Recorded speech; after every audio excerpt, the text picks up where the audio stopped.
Mini episode 553 of the FDH Lounge is brought to you by Sportsology, delivering unconventional columns and webcasts about sports, TV, music, movies, and more. Follow them on the web at sportsology.info. The FDH Lounge. You'll want to schedule your life around it. A long time ago, on a gloomy, wet Cleveland spring night, two men stand alone amidst the late-night drizzle. Their voices echo across the vacant station parking lot as they debate the merits of the great American radio show that have been missing for far too long. On that night, an idea was born. That idea became the FDH Lounge.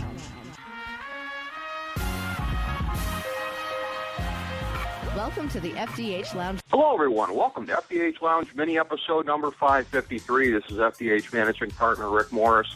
We have an excellent guest with us today to break down the early 2015 MLB season, take a look around the landscape, see what's been happening, if there's anything unexpected to this point, anything really particularly noteworthy. This is a fine gentleman to be able to break this down with us. He is, of course, somebody that you can catch on the MLB network as well as Sirius XM Radio's MLB Network Radio, WFAN in New York, also coincidentally the same place where you can hear one of our show regulars, Steve Callis, from time to time. The gentleman that we have with us today, of course, is a great baseball journalist, and it is a pleasure to be able to have him on the show, Ed Randall. We're very pleased to have him on. Ed, welcome to the show today. How are you today, sir? Fine, Rick. Thanks for having me. It's a pleasure to have you on. It's always great to talk baseball. It's always great to talk baseball with people that are plugged in and really have a sense of what's going on the scene. And been a very, very interesting early part of the 2015 calendar thus far. Really only just over a week as we're doing this week and a half at this point. The story of last year, by and large, was the dominance of pitching and the way that offense had really been depressed. We've seen a lot of that in the early going thus far this year. Are you seeing thus far much of a spike off of that? There's been some notable power numbers for some players out there like Nelson Cruz, but by and large, are you noticing much of an upturn in terms of offense overall in baseball this year versus what we've seen last year? Well, it's been a very small sample, Rick, but so far I think it's been more of the same, a tsunami of strikeouts without shame, and the offense really not yet giving us any indication that it is markedly different than last year when we saw statistics that were unseen since 1992, 22 seasons before 2014.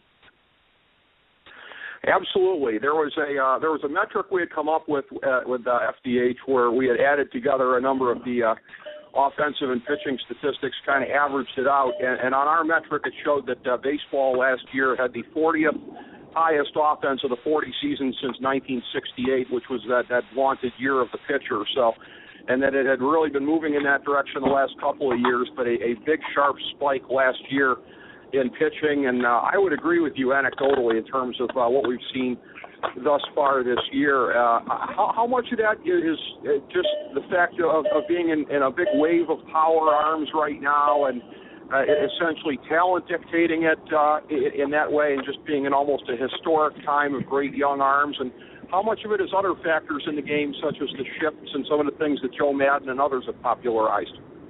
I think you just hit on it. I think those are the two things. I think we've never seen harder throwers or a succession of harder throwers than we are currently. Everybody coming out of the bullpen is 93 plus, and this is unseen in baseball history.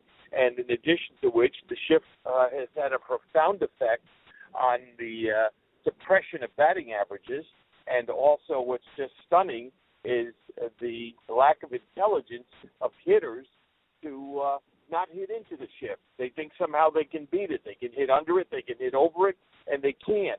And it's really affected them, and it's just stunning to me why nobody is bunting, nobody's trying to hit the other way. That would, I think, have a positive effect on more offense. Absolutely. Really kind of an indictment of the skill set, it seems like, of a lot of these hitters there, that perhaps they're not doing it because they're pretty pessimistic about what their odds would be of doing it successfully, which, if so, that would be a devastating thing to say. I'm curious to get your thought on this as somebody who is a regular contributor to a lot of anthology shows on MLB Network, and necessarily somebody who has to be much into the history of the game as you are. I've seen a theory that somebody has put out in the last year or two, and I don't know if it would be considered overstatement or not, but if you look at Joe Madden and what he was doing, and most people really kind of will credit him with, he may not have been the absolute first one to start doing these major shifts, but he's the one who really seems to have popularized it, that essentially until the last couple of years when this was happening, that baseball operated for well over a century purely as an offensively geared sport as opposed to a sport like football where they worry about offense and defense. And the theory that I've seen, and I wish I could remember the person who had put the theory out there off the top of my head, but I cannot, is that it's only in the last couple of years that baseball has become more like football. You essentially have offensive coordinator, defensive coordinator mentality, and trying to shut down the offense in ways that were never implemented, essentially. Do you kind of buy into that what we've seen the last couple of years has been that radical in that regard? Well, Madden started with the shift some years ago, well before 2013, down in Tampa, and of course it's been popularized and picked up by so many other clubs. The flattery, imitation is the sincerest form of flattery, and now everybody's doing it. What is troubling, I think, for the people that run the game is at a time in which at the top of the new commissioner's agenda is to attract and keep next to the youngest generations of fans, or turn them into the youngest generations of fans. Now we have this lack of offense. And for the uninitiated and for the young to watch a baseball game where there's not much scoring, that's really hard to sell the game if nobody is scoring any runs. Absolutely. It does present a challenge in that way. And, of course, the new commissioner, Rob Manfred, in one of his first interviews upon taking the job this past winter, made some quotes that, again, some people jumped on immediately afterwards about, possibly we will look at the rules, possibly we will consider some things along those lines. And, again, there's been a lot of criticism put out there subsequently along the lines of, well, what are they going to do? Or are they essentially going to have to draw another line on the field and make sure that the shortstop's on this side of second base? What do you do in the outfield as far as enforcing these things? So it really does sort of become Pandora's box when you start looking at something concrete to do about it, does it not, Ed? I think so, and I don't really see how he would have the jurisdiction to be able to ban the shift. That would be like saying, okay, well then you can't bat this guy fourth. I just don't see how that's within the spirit and the rules of the game. But the fact is that these hitters have to begin to make adjustments because the shift is here to stay. It absolutely is, and it's a thing too in terms of how long you've been watching the game and observations you've picked up over the years. Do you think, or are you pessimistic enough to think that it might be a developmental thing, that we might have to wait for essentially maybe the next crop or two of guys to come up from the major leagues to be better trained in order to execute that, or do you think that some of these guys now who, like I said, there must be a certain pessimism among them about being able to bunt effectively, go the other way effectively? Do you think that these guys are going to get it enough to where they can start giving the defense a little bit of a deterrence? I think it's a multifaceted answer. First of all, I think it's about getting over the macho-ness of trying to, I'm going to show them and I'm going to hit into that shift and they're not going to be able to catch my ball. Well, you know what, they are. And as far as these are the 750 best baseball players in the world, I would think that they could make adjustments even to those habits that they have fondly used for all their lives, and have to understand that in order for them to have success and perhaps sustained success at the major league level, that they're going to need to make these changes. Just the way in which now, with regard to pace of game, they got to stay in the batter's box. These guys have been stepping out of the batter's box all their lives. And these are adjustments that can be made, and I think for their own good need to be made. Absolutely, and if there is a certain kind of arrogance there of thinking they can beat the shift by blooping it in there even where the guys are, then you're right. That is absolutely ill-founded, because another thing that's going hand in hand right now is this revolution in baseball metrics. And guys are being positioned very, very scientifically according to the shift. Again, tendencies are being taken into account completely here, so there's always going to be somebody to run down that shot if somebody tries to beat it that way. You could not be more correct about that.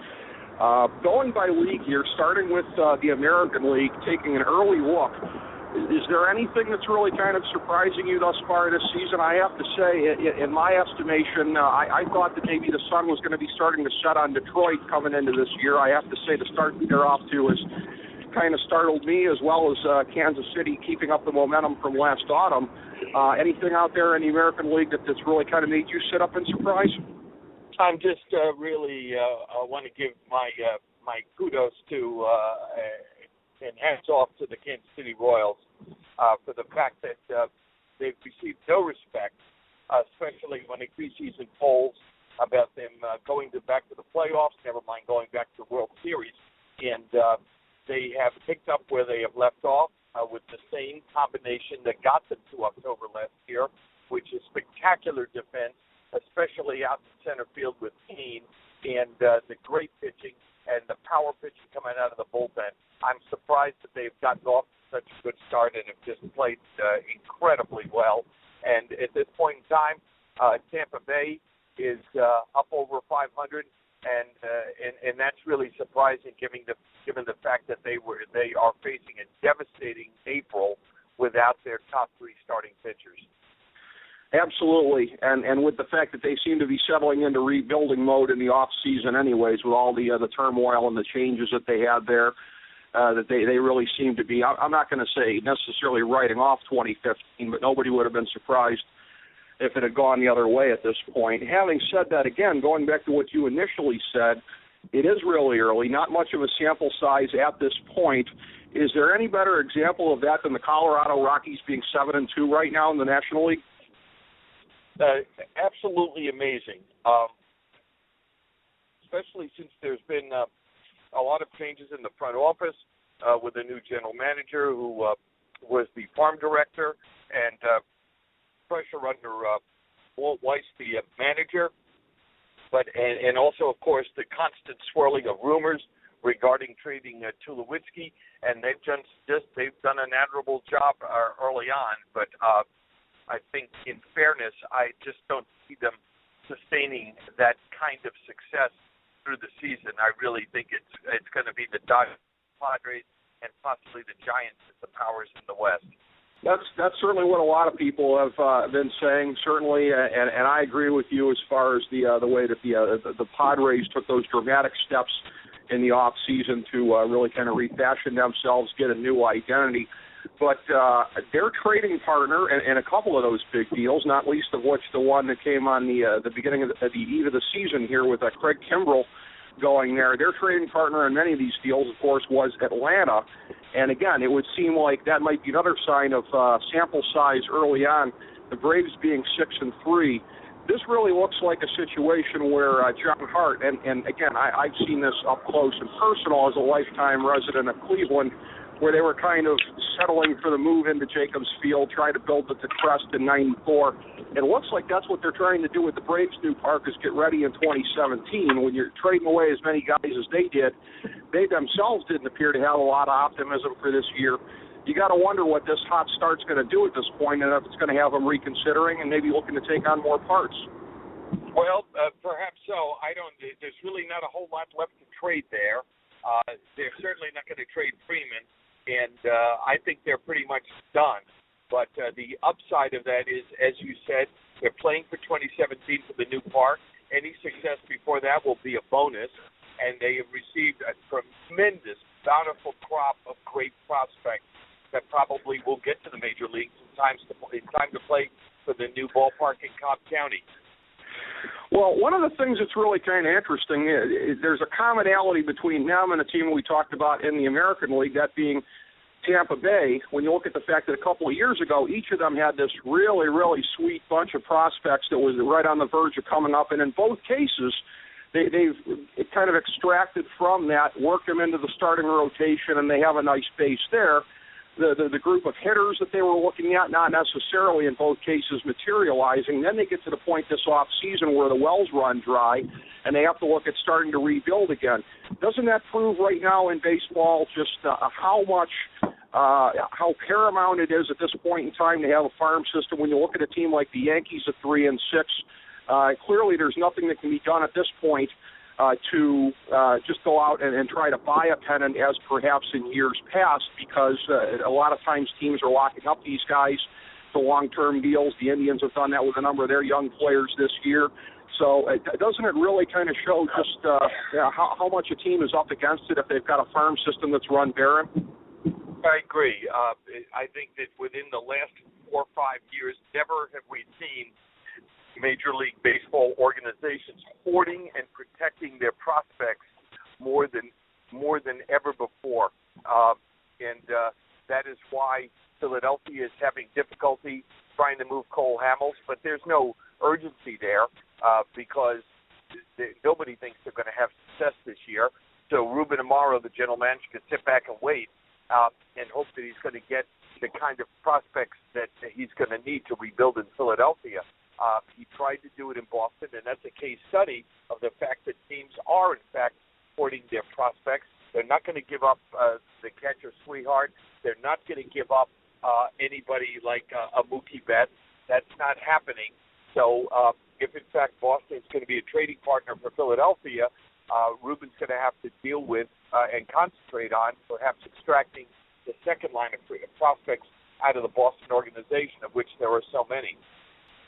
In terms of the overall landscape of the game, it's interesting that you mentioned Boston because they're representative of a couple of different trends right now. And you're right about having Mookie Betts in there and the economical guys who you don't want to part with, who are going to be part of your core going forward. But also, I look at the contract that was doled out recently here, a $20 million a year deal to Rick Porcello, who, I mean, to be kind, seems to fit the profile, I'd say, of maybe a league average pitcher at this point, versus when we talk about how paramount a farm system is player development, the Indians locking up Kluber and Carrasco to very team-friendly deals for the next couple of years here, and that's arguably the best 1-2 punch in the American League. Don't know if it is for sure, but you could make a decent case for it. So doesn't that show in a situation like Boston how important it's going to be to develop some of their young pitchers that are supposed to be on the verge? Because it would seem like you do not want to be paying the likes of Rick Porcello $20 million a year if you can afford not to. I think that the teams are going to hold on to their prospects unless they're overwhelmed. And as you said, and to the trend that we've seen in the last few years, players teams signing their players, taking away their years of arbitration, and effectively taking a gamble that player is going to be successful. And there's no greater example than Mike Trout in Anaheim with the Angels, that they needed to do that, and they are going to do that. And this is something that if Matt Harvey stays healthy in New York, the Mets are going to have to go. The Mets are going to have to go to the well here with him right away to tie him up. Absolutely, yeah. Time's a wasting on these things when young players really start to get into their primes, and Harvey was certainly looking like that kind of pitcher before he got injured. And again, if he shows enough for them to take that plunge, then they're going to have to, but because of the situation they're in right now and how important the pitching is to them. And in terms of the overall landscape right now, you've got young pitching being very paramount around the game, and also this goes back to what we first talked about for the overall landscape of this season, with power being down last year, offense being down last year. So when you're looking at somebody like Chris Bryant in Chicago, who has become sort of the poster child for this whole debate about arbitration time and stowing players in the minor leagues to get that extra year before they are eligible for free agency, is Chris Bryant not also the poster child for how valuable a player can be? 40 home run guys, unlike in the steroid era, really don't grow on trees right now, Ed. No, you can count them on one hand. And frankly, you said about the argument about Chris Bryant. I don't think there's any argument at all. I don't think there is anybody that's listening to the show, you, me, anybody, that would say that the Chicago Cubs did what they had to do in order to ensure Chris Bryant? Do you want him for 12 days or do you want him for an entire season?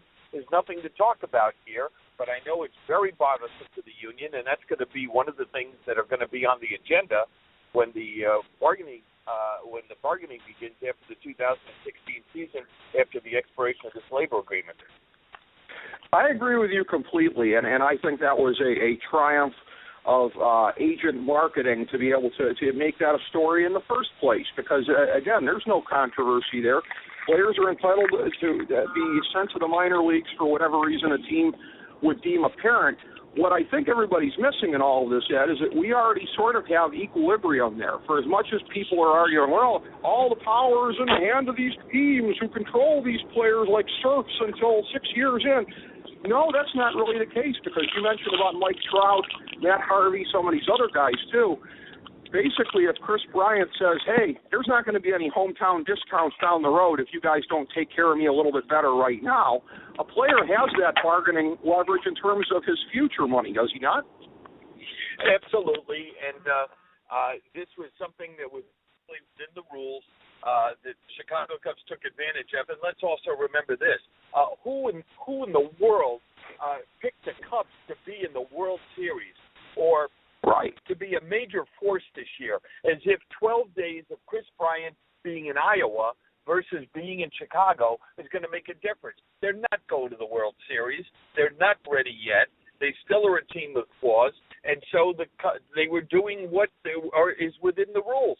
Second of all, if he didn't have Scott Boras as an agent barking, and of course Scott wakes up in the morning and boom, there's microphones in front of his face if he chooses to. If it's some other agent, nobody knows about this. Absolutely, yeah. That just shows his ability to conjure up a story out of nothing. He did find some sympathetic journalists that were able to amplify that a little bit, and then there becomes a quote-unquote controversy about it, although I agree with you. There's absolutely no basis for calling it a controversy. But in terms of that word, somebody who is as emblematic of it as anybody in the game at this point in time, right there in your backyard, A-Rod, that's been a big story early on with the way that he has been greeted both internally by his team, by road fans, et cetera, at this point. What's been, from watching it up close, what have been some of the things that have really kind of jumped out at you about the A-Rod story thus far in 2015? Well, it got real quiet in the press box on opening day during the introductions to see what the reaction was going to be, so nobody missed it. And on opening day, before he even took an at-bat, coming off a pretty good spring training, I'd say 80% of the fans were cheering. You could barely hear any of the boos. And then he went out and had a nice homestand. And frankly, as long as he continues to produce, there's not going to be any booing. And on the undercurrent of that is he was caught for doing something egregious. He paid his dues, and now it's time, as he wants to, for everybody to move forward. Yeah, I know some people might find it really shocking for there to be situational ethics when it comes to sports fans and how they greet players, but ultimately it does come back to that pragmatism, doesn't it, Ed? Because this is a Yankees team that desperately needs whatever offense he can provide. So, yeah, I mean, if he goes up there and he hits the ball well, nobody's going to care if he's murdering puppies in his off time, right? Look, they're a mediocre team. They have huge questions. Yes, they're playing in the diminished American League East, but nobody's looking at them. They're a shadow of what they were. And when you look at all the players they have, they seem like they're just another team. They're not this regal majesty of a franchise that we've come to know. And yes, that's exactly the point. He's their guy. So the Yankee fans, if he produces for a team that is desperate for offense, they're going to cheer wildly, just like San Francisco loved Barry Bonds. He could do no wrong, and so they cheered Barry Bonds no matter whatever his indiscretions were, and the same thing was brought up in Milwaukee. Well, you know, he's committed these sins, but he's our guy wearing our uniform, and that's where it is. And I can remember years ago striking up a fine relationship with Steve Howe after 7 drug suspensions. Gene Michaels signed him be the closer for the Yankees in the early 90s. Terrible Yankee teams. And Steve Howe said to me, you know what? I've had these drug suspensions, and I've made mistakes in my life, but I got people in the stands here yelling at me who were too drunk to stand up. yeah.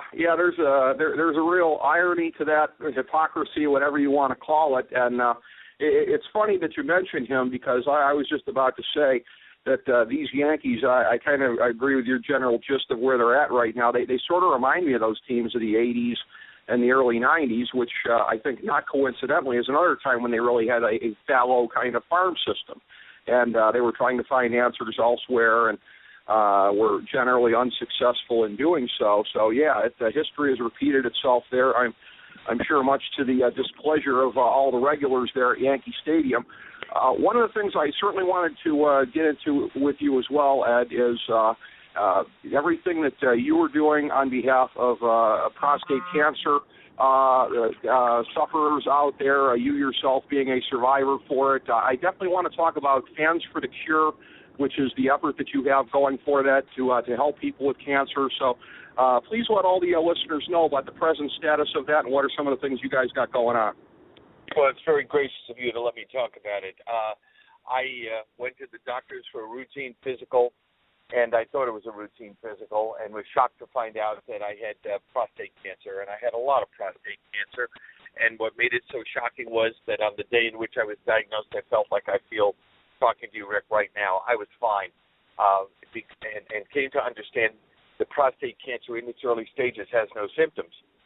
And after I went into my two favorite words in the English language, in remission, I came to understand, you know what?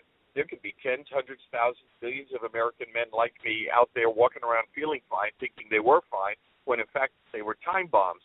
So we founded the 501c3 charity titled at Randall Fans for the Cure at fansforthecure.org, using the number 4, fansforthecure.org, dedicated to the propagating the twin gospels of prostate cancer awareness and the life-saving value of early detection. And to satisfy the guidelines for prostate cancer awareness, we encourage all men beginning at age 40 to consult yearly with their doctors to get a simple PSA blood test and a digital rectal exam that will save their lives the way it saved mine. Absolutely. Fans for the Cure with the number 4, fansforthecure.org. I certainly hope people will go there and check that out. And again, there's been too many needless deaths along those lines, although, again, you learn something new every day. I did not realize that it could be that far along with somebody being asymptomatic. I'm sure that's got to be one of your foundational messages to people, because I find that shocking. I would have thought that people would be going, if they're that far along, that they'd be feeling something down in that region, letting them know something was wrong. But the fact that people can be asymptomatic and in bad shape, that just really kind of underscores the gravity of the mission. Well, I have 29,480 reasons to be talking to you on the air, and that's the number of men that needlessly died from prostate cancer in the latest available statistics in 2013. And what your listeners need to understand is that a man is 33% more likely to be diagnosed with prostate cancer than a woman is breast cancer. We have more cases and we have more deaths. 1 in 6 Caucasian men, it's 1 in 5 Hispanic men, and it's 1 in 4 African American men. Breast cancer is 1 in 8. We have a lot of work here, but all of this is preventable because there is a 96 to 97% rate of cure if prostate cancer is detected early, and I'm one of those lucky guys. Excellent. Well, that is a great story that you were able to come through it, Ed, and in terms of cosmically, you're just kind of giving back and trying to help other people stay out of the same boat and survive even if they get it. That is a very admirable thing. Certainly a pleasure to hear about your efforts on that behalf, and great to get to talk baseball with you, Ed. I always enjoy catching you in the media wherever you pop up. Of course, WFAN in New York, MLB Network, Sirius MLB Radio. It's great to get to talk to you here on the show, Ed. I look forward to doing so in the future, catching up with you about the state of MLB. Thank you so much for coming on today. My pleasure, Rick. Thanks so much for having me.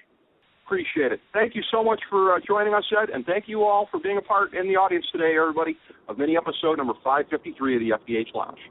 As we bring the show to a close, we would like to extend our deepest gratitude to NBC, CBS, ABC, Fox, all Clear Channel affiliates, TNT, TBS, USA, UPN, Deadspin.com, YouTube.com, YTMND.com, MySpace.com, various blogs, Fox News, CNN, CNBC, MSNBC, IamBoard.com, Billboard.com, Google.com, ESPN, ESPN2, ESPN News, ESPN Classic, NBA TV, NFL Network, Sports Time Ohio, Athlon Magazine, Comedy Central, Cartoon Network, The Boomerang Channel, QVC, BET, The Spice Channel, Steno Notebooks, Manwich, Papermate Office Supplies, waitresses, strippers, bartenders, garbage men, janitors, microwave popcorn, the writers of The Office, Scrubs, Entourage, My Name is Earl, Oz, Metalocalypse and the Boondocks, Aquafina, and the Periodic Table of Elements.